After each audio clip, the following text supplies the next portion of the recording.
గవే తిట్లు గవే బూతులు రోజు తెల్లారలేస్తే కేసీఆర్ గారు జపం చేసుడు తెల్లారలేస్తే కేసీఆర్ని తిట్టుడు మన మీద వాడు ఏడ్చుడు ముఖం బాగాలేకపోతే అద్దం బల కొట్టుకున్నట్టు పరిపాలన శాత కాదు మన మీద వాడి ఏడ్చుడు మీరు ఒక్క మాట దయచేసి ఆలోచన చేయండి ఎప్పుడన్నా ఇన్నమా ఏదైనా ముఖ్యమంత్రి నోట్లకెళ్ళి ఈ మాటలు ఎంతమంది ముఖ్యమంత్రులను చూసినాం ఎన్టీ రామారావు గారిని చూసినాం జనార్దన్ రెడ్డి గారు విజయభాస్కర్ రెడ్డి గారు మర్రి చెన్నారెడ్డి గారు రోసయ్య గారు డాక్టర్ వైఎస్ రాజశేఖర రెడ్డి గారు కిరణ్ కుమార్ రెడ్డి గారు కేసీఆర్ గారు ఇంతమందిని చూసినాం ఈ ముఖ్యమంత్రి గారి మాటలు ఎట్లున్నాయి మన ఆదిలాబాద్కి పోయిండు ఈయనని ఎవరు చెప్పమన్నారు అసలు 100 రోజుల్లో 6 గ్యారెంటీలు అమలు చేస్తా అని మీ ఎమ్మెల్యే ఆది శ్రీనివాస్ని ఎవడు అడిగిండు బాండ్ పేపర్ మీద రాసి జేమ్స్ బాండ్ లెక్క అన్ని చేసి ఇస్తాను ఎవడు రాసి ఇమ్మన్నాడు నేను రాసినవు 100 రోజుల్లో 6 గ్యారెంటీలను నరికినవు మరి ఏమైంది నాయన అంటే మన ముఖ్యమంత్రి గారు చెప్తున్నారు ఆదిలాబాద్లో 100 రోజుల్లో ఎంత పెద్ద కండలు తిరిగినా పైల్వానైనా పిల్లలు ముట్టిస్తాడే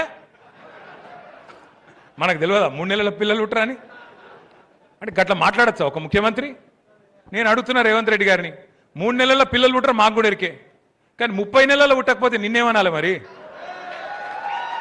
30 నెలలు అయిపోయింది కదా నువ్వే చెప్తివి కదా 3 నెలలనే ఇది చేస్తా అల్లం బెల్లం మోసేతికి బెల్లం పెడితివి అధికారంలోకి వస్తేవి కూర్చుంటివి ఇలా ఏమైంది రాబోయే అంటే గట్టిగా అన్నావు అనుకో ఏమైనా రేవంత్ రెడ్డి గారు రైతు బంధు ఆడవైంది అంటే నీ లాగుల తొండలు ఇడిచిపెడతా గట్టిగా అడిగినావు అనుకో ఏమైనా 4000 పెన్షన్ అంటే నీ గుడ్లు వీకి గోటీలు ఆడతా ఇక ఇంకొకటి నేర్చుకున్నాడు ఏమన్నా అంటే కేసీఆర్ అప్లపాలు చేసిపోయిండు నాశనం చేసిపోయిండు మొత్తం ఖాళీ సిప్పించిండు నేనేం చేయాలి కేసీఆర్ అప్లపాలు చేసినాడు కేసీఆర్ అప్లపాలు చేసిండే అనుకుందాం సరే నువ్వు చెప్పింది ఒక్క నిమిషం నువ్వు చెప్పేది అన్ని లంగ మాటలు అవద్దాలే కానీ ఒక్క నిమిషం నిజమే అనుకుందాం మరి ఏం చేసిండు కేసీఆర్ అప్లపాలు చేసి కేసీఆర్ అప్పు చేస్తే 200 పెన్షన్ను 2000 రూపాయలు చేసిండు కేసీఆర్ అప్పు చేస్తే 70 లక్షల మంది రైతుల ఖాతాల్లో 73,000 కోట్ల రూపాయలు వేసిండు కేసీఆర్ అప్పు చేస్తే రాజన్న సిరిసిల్లను జిల్లా చేసిండు జిల్లాకు ఒక మెడికల్ కాలేజీ పెట్టిండు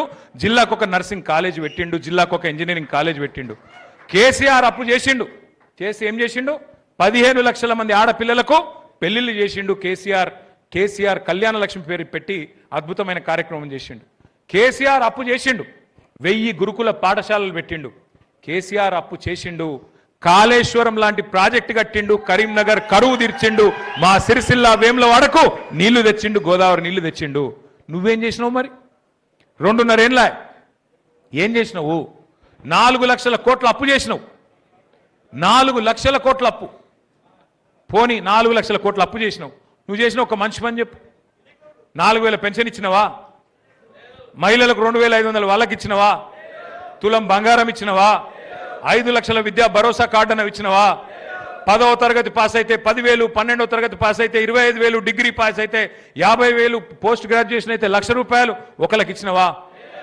మరి ఏం చేసినావు రైతు బంధు బంద్ అయింది రాహుల్ బంధు మాత్రం జోరుగా నడుస్తుంది ఈయన రెగ్యులర్ సీఎం కాదు రెన్యువల్ సీఎం నెల రెన్యువల్ కావాలంటే ఆడ పైసలు పెట్టాలి లేకపోతే నడవదు నేను షబ్బీర్ అలీ సాబ్ చెప్పిండు పాపం షబ్బీర్ అలీ సాబ్ నిన్న నిజాయితీగా చెప్పిండు ఏమన్నాడు పైసలు తీసుకొని కాంగ్రెస్లో ఆయన అన్ని అమ్ముకుంటారు అని చెప్పిండు వాస్తవం ఆ రోజు కోమటిరెడ్డి వెంకటరెడ్డి గారు చెప్పిండు 50 కోట్లకు పీసీసీ అధ్యక్ష పదవి అమ్ముకున్నారని మరి ఇప్పుడు ముఖ్యమంత్రి పదవి కూడా అమ్ముకున్నారు కాబట్టి రాహుల్ గాంధీ కూడా ఏమి చేయలేని అశక్తతలో ఉన్నాడు మీనాక్షి నటరాజన్ గారు సిన్సియర్ లీడర్ ఆమె పాపం ఆమెకి ఇక్కడ ఇన్ఛార్జ్ ఉంటే రేవంత్ రెడ్డితో ఏదో మొత్తానికి ఏదో పంచాయతీ పడ్డది నువ్వు ఇట్లా గరీబోల ఇండ్లు గులగొట్టకని చెప్పిందట ఆమె గరీబోల ఇండ్లు గులగొట్టక మంచి పద్ధతి కాదు గా మూసీ పేరు మీద హైడ్రా పేరు మీద నాశనం చేస్తున్నావు పార్టీకి చెడ్డ పేరు వస్తున్నది నువ్వు చెయ్యకు అని చెప్పిందట పగబట్టి ఏం చేసిండు మోక కోసం చూసిండు ఆయనతో బీజేపీలకు ఉప్పందించిండు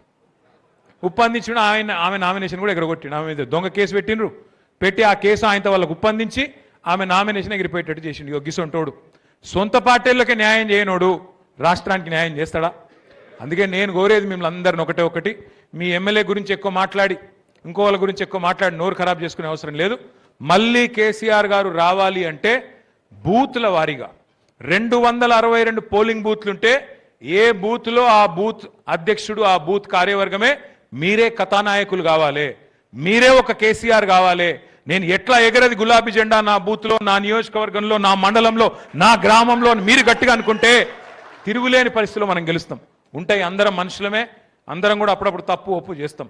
ఇప్పుడే జీవన్ రెడ్డి గారు ఒక మంచి మాట చెప్పిండ్రు. మనం గెలుస్తామని చెప్పి ఇంట్లో అనుకుంటే నడవది, కరెక్ట్గా పనిచేయాలని. నేను పెద్దలు లక్ష్మీనరసింహరావు గారిని కూడా నేను ఇదివరకే కోరినా, మళ్ళీ కోరుతా ఉన్నాను. నేను కూడా ఒక పని చేస్తా. వేములవాడలోని ప్రతి మండలం నేను పర్సనల్గా వస్తా. ఒక 100-150 మందితో నేను ప్రత్యేకంగా కూర్చుంటా. మీరు దయచేసి ఏమన్నా చిన్న చిన్న లోపాలు ఉంటే, సవరించుకునేటివి ఉంటే నాకు చెప్పండి. లక్ష్మీనరసింహరావు గారితో నా ప్రార్థన 25 తర్వాత తప్పకుండా 100% నేను కూడా ప్రతి మండలానికి వస్తాను. మేడిపల్లి, కతలాపూరు, మీ వేములవాడ, కోనరావుపేట, మీ రుద్రంగి, అన్నిటికీ చందుర్తి, అన్ని మండలాలకు నేను కూడా వస్తా.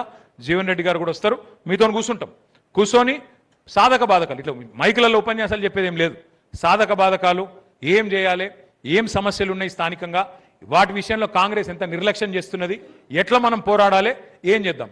ఎందుకంటే ఇక మనం అన్ని రాష్ట్ర స్థాయి సమస్యలే తీసుకుంటాం, లోకల్ సమస్యలు పట్టించుకోమంటే నడవది. ఏ ఊర్లో ఆ ఊరు సమస్య ఉంటుంది. ఆ ఊరు సమస్య, ఆ ఊరు పరిస్థితిని జాగ్రత్తగా తీసుకోవాల్సి ఉంటుంది. ఆ రకంగా ముందుకు పోదాం. ఒక ముఖ్యమైన మాట లక్ష్మీనరసింహరావు గారితో కూడా నా ప్రార్థన ఏంటంటే, సోషల్ మీడియాలో కొద్దిగా మీ వేములవాడలు వీక్ ఉన్నారు. మీరు ఏమనుకోవద్దు ఈ విషయం నేను అంటున్నాను. మీకు కూడా అకౌంట్ చక్కగా లేదు, మీ లచ్చనకు కూడా చక్కగా అకౌంట్ లేదు. ఆయన మా మామయ్యతోడు వరుసకు కాబట్టి నాకు నడుస్తుంది, నేను ఏదో పడితే అది అనొచ్చు. అల్లుడు కాబట్టి అధికారం ఉంటుంది. నేను వారిని కూడా కోరేది ఏంటంటే, దయచేసి సోషల్ మీడియాలో మనం పెంచాలి. ఎందుకంటే ఇప్పుడు జీవన్ రెడ్డి గారు ఒక మాట అన్నారు, యూత్ కనెక్ట్ కావాలి. ఇవాళ రేపు యూత్ పేపర్లు చదువుతలేరు, టీవీలో వార్తలు చూసే ఓపిక లేదు. ఏం చెప్తాను, ఇట్లా ఫోన్ పట్టుకొని ఇట్లా ఇట్లా ఇట్లా ఇట్లా అంతేనా? మరి అందులో మనం లేమనుకో, మనం కూడా గిట్లే అయిపోతాం. కాబట్టి నా ప్రార్థన, దయచేసి ఇక్కడికి వచ్చిన సోదరులందరితో కూడా నా రిక్వెస్ట్, ఎవడు పోలీసు ఏం బీకలేడు మిమ్మల్ని, అది కూడా చెప్తున్నాను నేను. వాళ్ళకు కూడా ఎరికే 2 ఏళ్ల తర్వాత మళ్ళా గులాబీ జెండా ఎగురుతుంది, మళ్ళా ఖచ్చితంగా కేసీఆర్ ప్రభుత్వం వస్తుంది. వాళ్ళకు కూడా తెలుసు. సగం మందికి సమజ్ అయింది, సగం మందికి గాలే. ఆ సగం మంది సమజైన వాళ్ళు మిగతా వాళ్ళకి చెప్పుకుంటారు, ఆలదాలు చెప్పుకుంటారు. మనం భయపడే అవసరం లేదు. పోస్టు పెడితే భయం, పోస్టు పెడితే వాడేమంటాడో వీడేమంటాడో ఎవడేమనేది లేదు. బరాబర్ బాజాప్తా తెలంగాణకుండే ప్రజాస్వామిక లక్షణమే అది. ఎంత పెద్ద అవతలోడు, ఎంత పెద్దోడైనా గల్లావట్టి నిలదీసిన గడ్డ ఇది. ఒకనాడు నిజాం సర్కారునే బండెనుక బండి గట్టి 16 బండ్లు గట్టి అని చెప్పి తరిమిన ఘనత ఉన్న నేల మనది. హిట్లర్లను, బట్లర్లను అందరినీ ఉరికిచ్చి కొట్టే దమ్మున్న నేల మనది. అందుకే దయచేసి మిమ్మల్ని కోరేది, భయపడవద్దు, బాధపడవద్దు. దబ్బన మీ మీద ఏమైనా కేసు అయితే, ఎవడో ఒకటి కేసు పెట్టిండే అనుకో, నేనున్నా, లక్ష్మీనరసింహరావు గారు ఉన్నారు, జీవన్ రెడ్డి గారు ఉన్నారు, మేము వస్తాం, ఇడిపించుకొని మేమే తీసుకొస్తాం. మీకు బాధపడే అవసరం లేదు, ఒక్కరు కూడా భయపడే అవసరం లేదు. నేను కూడా పక్కకే ఉన్న, ఎక్కువ దూరం కూడా ఏం లేను. అందుకే మీ అందరితో రిక్వెస్ట్, మీ అందరినీ కోరేది, సోషల్ మీడియాలో ఖచ్చితంగా మన పర్ఫార్మెన్స్ ఇంకా పెరగాలి, ప్రతి ఒక్కరు అకౌంట్ తెరవాలి. దానికి సంబంధించి కూడా ఒక ప్రత్యేక కార్యక్రమం పెడతాం. वैसे ही हमारे जो भाई हैं यहाँ पे उर्दू में बोलने के लिए बोले हमारे वेमुलवाड़ा में, उनसे भी मेरी गुजारिश है हमारे भाइयों से।